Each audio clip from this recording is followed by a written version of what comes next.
ರಾಷ್ಟ್ರ ಮಟ್ಟದ ಕುಸ್ತಿ ಪಂದ್ಯಾವಳಿಯಲ್ಲಿ ಈ ಒಂದು ಆಟವನ್ನು ನೋಡಮ್ಮ.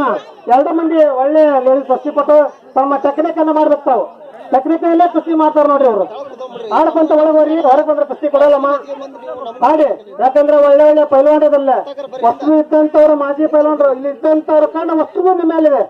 ಸರ ತಾವು ಟೆಕ್ನಿಕ್ ಮಾಡ್ಬೇಕಮ್ಮ. ಟೆಕ್ನಿಕ್ ಮೇಲೆ ಕುಸ್ತಿ ಮಾಡ್ರಿ. ನೋಡಪ್ಪ ನಿಮ್ ಕುಸ್ತಿ ಡ್ರಾ ಮಾಡಿ ಈ ಕಡೆ ಬರ್ತಾಮ ಆಡ್ಕೊಂತ ನೀವು ಅಲ್ಲಿ ಮಹಿಳೆಯರು ಈ ಕಡೆ ಬನ್ನಿ. ಈ ಕಡೆ ಬನ್ನಿ. ಗ್ರಾಮದಲ್ಲಿ ಆ ಕಡೆ ತುಳಸಿನ ಕುಸ್ತಿ ನಿಮ್ಮ ಚಪ್ಪಾಳೆ ಅವರಿಗೆ ಆಶೀರ್ವಾದ. ಚಪ್ಪಾಳೆ ಬಹಳ ಕೊಡ್ತೇವೆ ನೋಡ್ರಿ. ಚಪ್ಪಾಳೆ ಅವರಿಗೆ ಚಪ್ಪಾಳೆ ಏನ್ ರೊಕ್ಕ ರಜೆ ಬೇಡ. ನಮ್ಮ ಅಮರಾಪುರ ಸಾಹೇಬರ ಸುಪುತ್ರರಾದಂತ ನಮ್ಮ ಸಹೋದರರು ಎಲ್ಲರೂ ಸೇರಿ ರೊಕ್ಕ ಕೊಟ್ಟಿದ್ದಾರೆ. ಇಲ್ಲಿದ್ದಂತ ಜನರು ನಾವೆಲ್ಲರೂ ಬರೀ ಚಪ್ಪಾಳೆ ಮುಖಾಂತರ ಶುಭ ಕೋರೋಣ.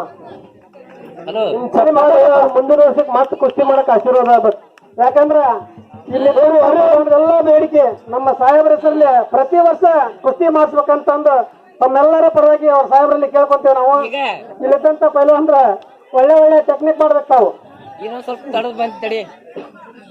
ನಿರ್ಣಯ ಅಂತಿಮ ನಿರ್ಣಯ ಇರ್ತದೆ ನೋಡಿ. ಎರಡು ಮಂದಿ ಕೂಡ ಈ ಪೈಲ್ವಾನ್ರ ರಾಷ್ಟ್ರ ಮಟ್ಟದಲ್ಲಿ ಕುಸ್ತಿ ಆದಂತ ಪೈಲ್ವಾನರು ಎರಡು ಮಂದಿ ಮಹಿಳೆಯರು.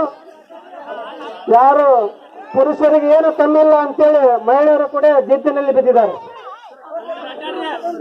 ಓಕೆ ನೋಡಪ್ಪ, ನಿಮಗೆ ಇನ್ನು 2 ನಿಮಿಷ ಟೈಮ್ ಐತಿ. ರೋಹನ್ ಜೋಡ್ಮನಿ ಹಳಿಯಾಳ 2 ಮಂದಿ ಪೈಲ್ವಾನ್ ನೋಡ್ಕೊಂತ ಇದ್ದಾರೆ. ಅಲ್ಲಿ ಕಲ್ಲಿಮನಿ ಸಾಹೇಬರು ಕುಸ್ತಿ ಆ ಕಡೆ ಒಳಗಡೆ ಬರ್ಬೇಕು. ಆದ್ರೆ ಇದ್ರಾಗ ಕುಸ್ತಿ ಆಗ್ಬೇಕು. ಒಂದು ಎಲ್ಲ ಸಾಹೇಬರ ಸ್ನೇಹಿತರಾಗಿರ್ತಕ್ಕಂಥ ಕಲ್ಲಿಮನಿ ಸರ್ ಅವರು ಕುಸ್ತಿ ಆ ಕಡೆದಾಗ ಒಳಗಡೆ ಬರಬೇಕು. ನಿರ್ಣಾಯಕರ ನಿರ್ಣಯದ ಅಂತಿಮ ನಿರ್ಣಯ ಇರುತ್ತದೆ. ಶಬಾಷ್. ಮೇಘನಾ ಗಡಿಯದವರು ಜಯಶಾಲಿ ಆಗಿದ್ದಾರೆ. ಲಕ್ಷ್ಮೇಶ್ವರ ಹುಡುಗಿ ನೋಡ್ತಾ ಗೆದ್ಲೀಗ ನಿಮ್ಮೂರು ಹುಡುಗಿ ಸ್ಥಳೀಯ ಮಹಿಳಾ ಕುಸ್ತಿಪಟ್ಟು